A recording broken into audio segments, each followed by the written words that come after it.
All right, Nick, let's talk about the Houston Texans. It's getting really close to time for training camp to be in session. I know Texans fans are over the moon about all of the new pickups they made, especially over the draft this offseason. There's a lot of guys coming into camp that I think everybody's going to be excited for. There's one guy in particular, Nick, had a lot of great comments said about him, and I think the Texans fans are probably the most excited to hear about him.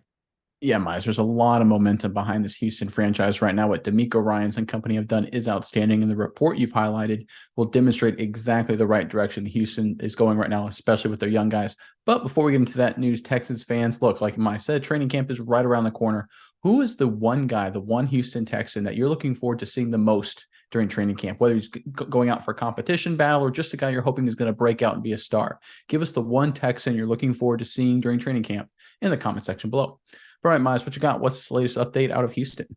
Yeah, Nick, of course, the most exciting person, the people that most want to hear about is CJ Stroud, young rookie quarterback for the team. That is obviously the buzz around the Texans. And his biggest supporter came out and had some really interesting words. Obviously, we're talking about Laremy Tunsil, the left tackle for the Texans. I'll say probably his biggest supporter on the field, protects his blind side. Came out, he had a lot of really good things to say about Stroud this early on. This is a stalwart of the Texans organization, and Laremy Tunsil, a guy that's been around for a while, and he's one of the best players on that team. So when you hear things from him, it really does matter. But let's get into the story here, Nick. This is from over on Larry Brown Sports. It says, during Tunsil's first annual youth camp held on Saturday, the star tackle was asked about what made him a believer in Stroud so quickly. Tunsil revealed that the rookie QB immediately showed his leadership ability the second he walked the door for offseason workouts. Man, you should have seen how he came into the building, Tunsil told reporters via KPRC's 2's Aaron Wilson's. He came into the building already a leader. He voices himself in the huddle. He's one of those guys that's like, yo, I'm going to lead and y'all are just going to have to follow me. That's what we're doing. And it didn't take long for the 21-year-old QB to have the team following his lead, receiving early approval from Tunsil, one of the Texans' top veterans. This is no small feat either. And Nick, you cannot say that enough. This is not a small feat. For a guy to come in so young, 21 years of age, to a room full of grown men, all superstars in their own right. We're talking about Laremy Tunsil, one of the best tackles in the NFL. And he's going to come in and tell these guys, listen, I'm in charge. I'm going to lead. And, you're going to have to follow me.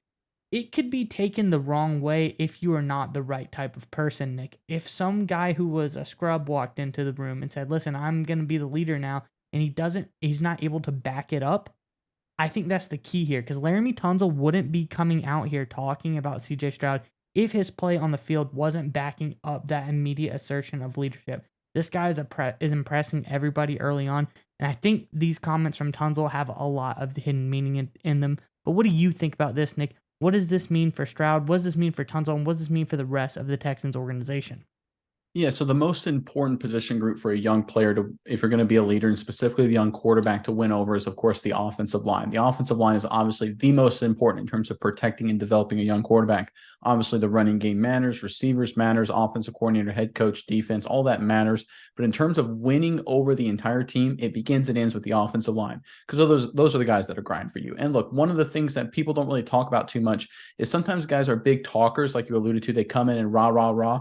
But in a lot of times in the locker room, those guys aren't necessarily the best leaders. Maybe they don't back it up with their effort and intensity when it actually comes time to work, whether it's in the weight room or on the practice field or in the film room or things like that. I had a lot of teammates in college that were just like that. They'd be big rah-rah guys that come in the first day of training camp, first day of offseason programs, and they would be like extremely pumped. They'd say all the things that would look good on Twitter and all that kind of stuff. And when it came time to actually put in the time and effort, they really were slacking. They just were loud guys. And everyone just kind of rolled their eyes. They would never say anything like Laremy Tunsil did here in public.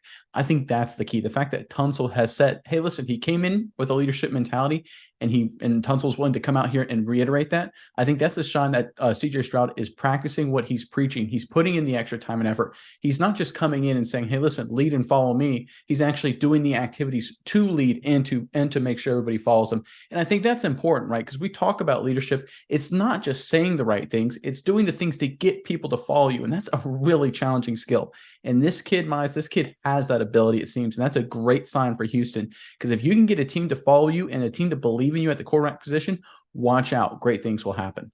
Yeah, Nick, and to just reiterate, follow up on this, D'Amico Ryans comes in. He talks about Stroud as well later on, saying that he's really ahead of schedule as far as where he's expecting him to be. And people might be like, well, D'Amico Ryans, he's a defensive minded head coach. How does he know if he's ahead of schedule or not? But Gary Kubiak, I'd say one of the better offensive minds in football in the last decade or so, came out recently and talked about D'Amico Ryans and said that how he thinks he's the perfect fit for this Texans team and how that he thought that D'Amico Ryans was a heck of a head coach and a heck of an eye for talent. So I think those two things paired together, along with Laramie Tunsil's comments, just shows us how special CJ Stroud is looking early on. And I am so excited for him to get into training camp because I want to see just how much talent this guy has and what he can do at an NFL level. And again, Miles, just one more thing to point out here. Laramie Tunsil's comments, it's not like he's talking about the undisputed starter, right? Stroud's still in a quarterback position battle with Davis Mills. Now, look, he's probably going to win it, right? He probably will be the day one starter. But when's the last time you've seen an offensive lineman, a teammate in the middle of a quarterback competition, come out and say things this explicitly, this direct about one of the two guys? It never happens, right? CJ Stroud is definitely making a strong impression with all the right players on the team. He's going to win the battle over Davis Mills, barring something crazy happening. And Texans fans, you guys should be really excited by this young prospect.